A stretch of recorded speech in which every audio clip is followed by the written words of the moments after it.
industry, academia, students! Here's your chance to come together. Join us for the first annual CIO Campus Connections on the 11th of Feb 2011 at the Royal Rodal, Karachi. Celebrating the completion of the first Campus Conversation series, we're inviting students, the academia, and the industry to engage in a great, big, gigantic mentor train and a killer knockout round where all three stakeholders will fight it out to solve issues about salaries, GPA, and the availability of jobs. There's also a special competition for students who want to pitch their ideas to a VC. If your idea fits on a 4x4 piece of paper and the VC likes it, you could walk away with a prize. Log on to ciopakistan.com/cc for details or contact Shafaq Tariq at cc@ciopakistan.com.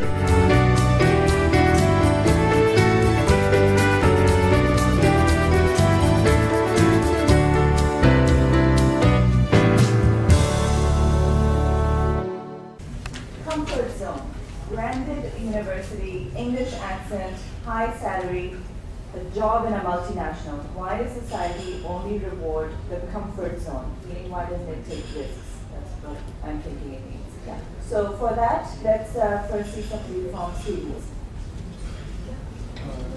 This is Arka Batul from Fast National University. Kamran Mir from HBL. This is Asif Shah, and I teach communication and advertising design at Hikra University. First of all, I'm fully agree with the topic as it says, why we come out of comfort zone. As I have witnessed this in the industry, we see that when we go for interview in some company or something, and they see your accent, how you speak, especially the English language, and how you behave, interact, and all that. But what I have seen is most of सबसे ज़्यादा important चीज़ आती है how one speaks English. Okay, I have been what I say a victim of it. I can't say victim of it, but we have done that kind of thing. Okay, first of all, let me just add one thing which is very important. That is, there's a initiative of Government of Pakistan, which is Outreach Scholarship Program. They take the students from outreach areas, the rural areas, and bring them in the main cities and taught them, high-tech courses. I myself belong to a rural area, and I'm here studying in Pakistan Government Scholarship, right? So, because it's something related to it. Okay, as we all know from rural areas, there are people, they have different accents, so वो बहुत ज़्यादा अच्छी अंग्रेजी नहीं बोल सकते. But so उनको यहाँ पर आके they have faced a very good programmers, they are very good software developers, yet they feel, just because they don't speak English language, they feel, neglected. Or this is very true कि उनको थोड़ा सा side पे रखा जाता है. Even if they know the things, they know how to sort out problems, yet उनको पीछे रखा जाता है just because they can't speak good English. Okay, what I want to add is here कि industry को ये नहीं देखना चाहिए कि like how good communicate. Not obviously this is a plus point, but this is not the only point to judge a person or his skills. So industry के लोगों को just ये नहीं देखना चाहिए how well a person speaks English, बल्कि they should see their work के how well they perform and how well they behave and all that. So ये होता है कि normally there's some kind of discrimination. When you go on interview and you just say Assalamualaikum, even people have problems with that.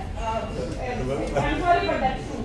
So it's like maybe they have a point of view as Pakistan is quite high in outsourcing, so they have their industries have their clients other countries in countries like US, Europe, and all that. So maybe they need good communicators as well. But I want to add that those जिनको अच्छी अंग्रेजी नहीं आती, उनको इस बात पे सिर्फ पीछे ना कर दिया जाए कि उनको अच्छी अंग्रेजी नहीं आती, इसलिए मतलब they can't be good at anything.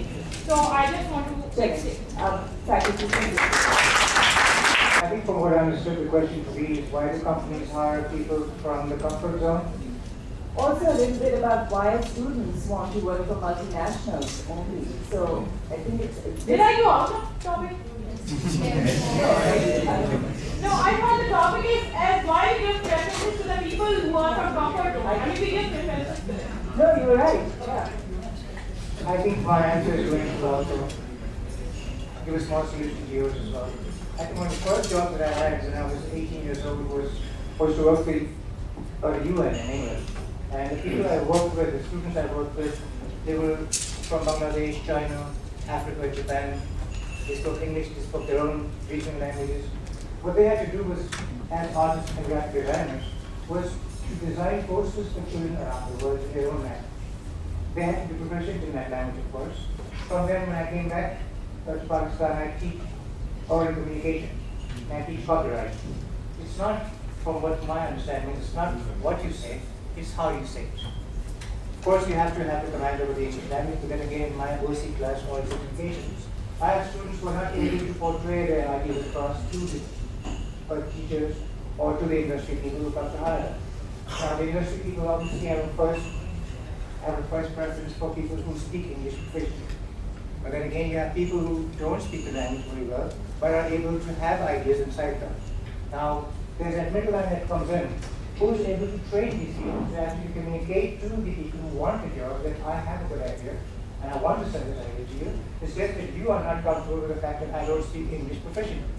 Now, you might have people who speak it absolutely proficiently, like grammarians from grammar school. They can speak it really well, but it's not how you say it at that point, it's what you have to say. So, there's a fine line that's drawn between this like give and take kind of thing. And the organization has to understand for itself if they are actually getting an individual, be it anywhere from the student body or from the person who's applying for a job, does the person have anything to say in the first place? It's not how you say it. So it's a win-lose situation. There's no like fine line you say it's the organization's fault or it's the student's fault. I don't think it's anybody's fault. It's just your understanding, is the message there? Do you have something to say? How you say it can be adapted. I can teach you English language, an American accent within 2 months.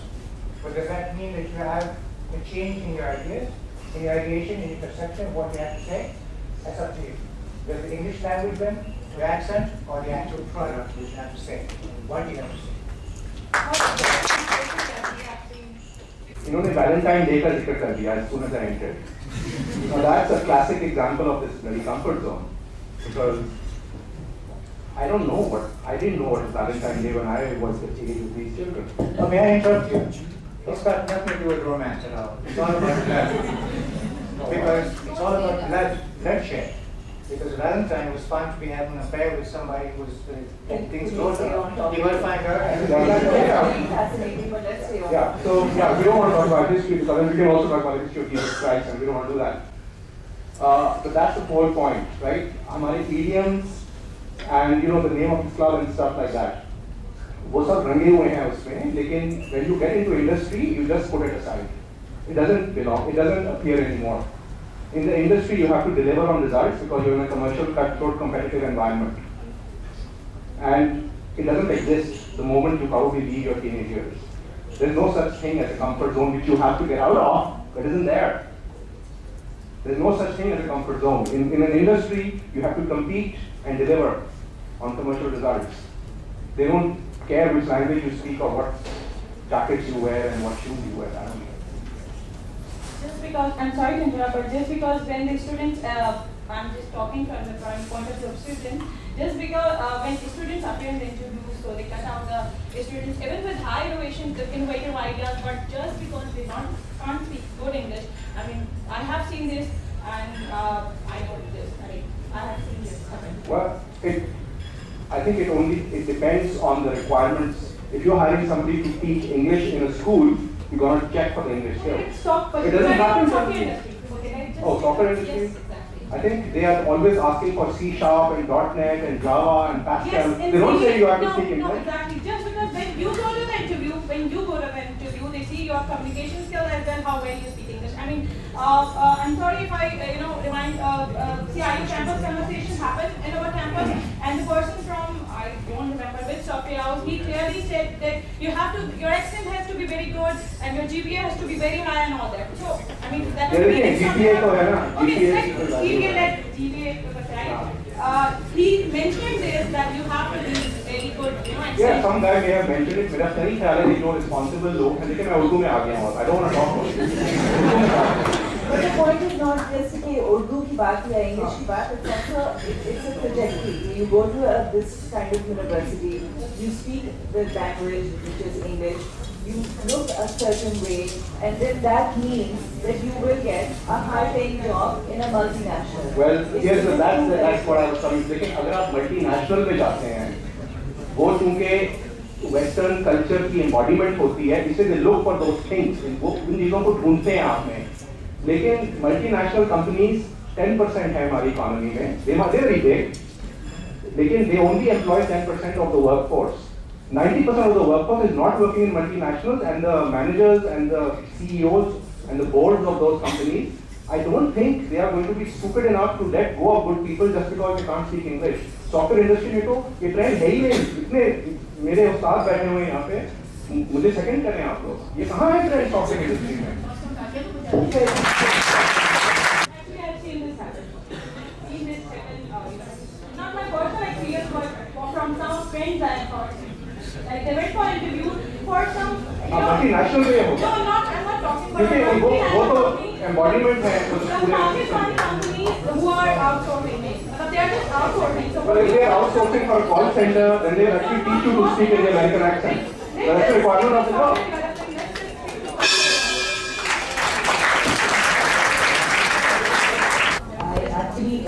My understanding of this topic was very little. It had very little connection with the industry, in my opinion, other than the fact that students only want to do jobs in multinationals. The comfort zone of taking risks from a society point of view, what connection does that have with the industry? I mean, Pakistani people, we are a middle class society. For example, if I take my own example, my family example, we are very afraid of taking risks. What kind of risk can I take in such a society where people are very much preoccupied in just providing food and clothing for themselves? How is a member of this kind of society can take risks when we've got such security issues, political issues prevailing there? So my question is, what was the connection of industry and students when it comes to this topic?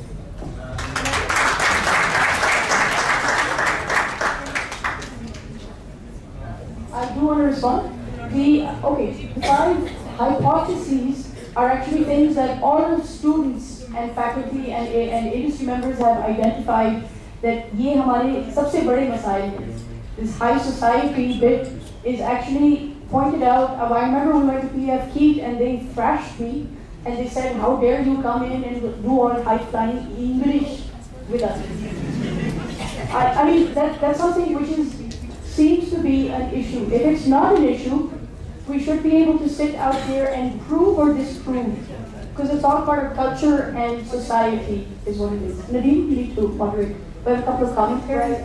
The judge also wants to say. Oh, sure. One of the judges also wants to say a comment. That's all. Should we judge the judge? I would basically ask a question with the industry sitting here, that do you think that if a person coming in for an interview, a software developer mainly, right, and if he's coming to you, sitting in front of you, speaking a very good accent for English mainly, then would you evaluate him based on the language, on the accent he's speaking in, or would you evaluate him based on the skill set? And what if he doesn't have the skill set and he has a very good accent? How many of you would hire him? Or her. Okay, let the judge answer that. Since we will have a debate on that. Very briefly, sir. I represent the software house. I had a lot of people also. आप लोग ये भूल जाते हैं कि everything else being equal, then you have to look at it. आप अंग्रेजी पकड़ के बैठ जाते हैं कि अंग्रेजी नहीं आई इसलिए मुझे नहीं दिया. If everything else is equal और उसकी अंग्रेजी बेहतर है, मैं लूँगा उस अंग्रेजी वाले को क्योंकि because he has one more skill than you have. आप लोग ये तो भूल जाते हैं.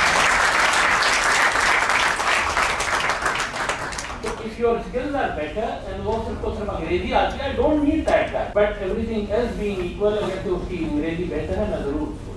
आपको इस बात की कोई मार्क्स नहीं मिलेगी. So we move on to the next topic. There are a couple of more comments. If I can just maybe just cut off after like 30 seconds. Can we do that? So just some very brief comments, and then we need to move on to the next topic. But Saman sir first. I think the question was about the comfort zone of the people who want a job in multinationals or people who are hiring. You see, so let me just say for the people who are hiring, for example, if somebody is better qualified in terms of if he can bring in lower return on investment, the people go for that. Like, this guy can do a job quickly after paying the other guy a lot. So they go for that. दूसरी चीज है कि culturally, I've seen my friend doing it, so I will do it too. So these are the reasons which I have for why people don't want to leave the company. I would like to make a comment. There was PNG that came to our university last semester, and they took a guy named Jahangir, who's a pure mullah. Okay, he touched his salwar up a little bit. He has a beard, and he got in. And he also got a chance to travel to some other place. I don't know which country he went to for training. And they brought people who had full American accents and had come from America. So you can't really butcher them. They're not crazy people. They know the difference, amongst people who know how to speak. I happened to be at a conference conducted by Nokia at Prince Rabia's place, and the guy who won the top prize for developing a software, he did not have perfect English skills. I was watching him, and he still got the first prize. Companies are not crazy. Come on, students might be. You might have jealousy of each other. You might make fun of other, each other. Ke wo two lots penta, uni penta. Penta hai, two lots. I mean the female, okay. But it's not about the enemies. They're not crazy. I don't think so. And this is a student from IB. You're obviously going to get into it, right? Yes. So the name or mobile number. But maybe next.